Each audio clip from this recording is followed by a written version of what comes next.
স্থানীয় সরকার মন্ত্রী মির্জা ফখরুল ইসলাম আলমগীরের এমন মন্তব্যকে কিভাবে দেখছেন সাধারণ মানুষ? আজকের জনতার কথাই উঠে এসেছে সেই বিষয়ে।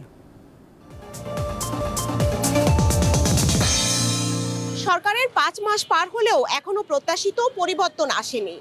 ঘুষখোররা এখনো ঘুষ নিচ্ছেন। রাজধানীর একটি অনুষ্ঠানে এমনটাই মন্তব্য করেছেন স্থানীয় সরকার মন্ত্রী ও বিএনপি মহাসচিব মির্জা ফখরুল ইসলাম আলমগীর। এ বিষয়ে কি বলছেন সাধারণ মানুষ? আজকের জনতার কথাই শুনবো তাদের কথা। যেটা বলছে একদম সত্য কথা বলছে, মানে কোনো কিছুরই পরিবর্তন হয় নাই, একইভাবে আছে।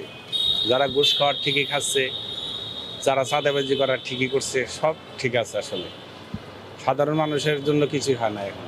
তবে ভাবতে হবে মানুষকে নিয়ে, আবার সরকার জনগণের সরকার, জনগণই সহযোগিতা করতে হবে। একটা মানুষের ব্যাগ নামাইলেও গাপ তুলে কিন্তু তারা 100 টাকা দেওয়া লাগছে। এই জিনিসগুলো বর্তমানে বন্ধ হয়েছে। আর চাঁদাবাজি আশা করি একবারে নির্মূল হয়ে যাবে যদি সরকার একটু যদি সময় দেওয়া যায়। এই 5 তারিখের পরে থানাগুলোতেও দেখবেন যে চাঁদাবাজি বন্ধ হয় নাই, থানাগুলো তো নির্বিচার চাঁদাবাজি হচ্ছে। তো এরকম প্রত্যেকটা জায়গায় চাঁদাবাজি হচ্ছে, কিন্তু আসলে সরকার 5 মাস হয়েছে এখনো ওইরকম ব্যবস্থা নিতে না পারার কারণে এই অবস্থা। ঘুষ খাচ্ছে যেটা, এটা সত্য বলেছে, এই কথা আমি মানি। আমি সরকারের বলি এই 5 মাসে অনেক সাফল্য। এভাবে যদি চলতে থাকে আগামীতে আরো ভালো হবে, কিন্তু আমাদের ভালো হতে হবে,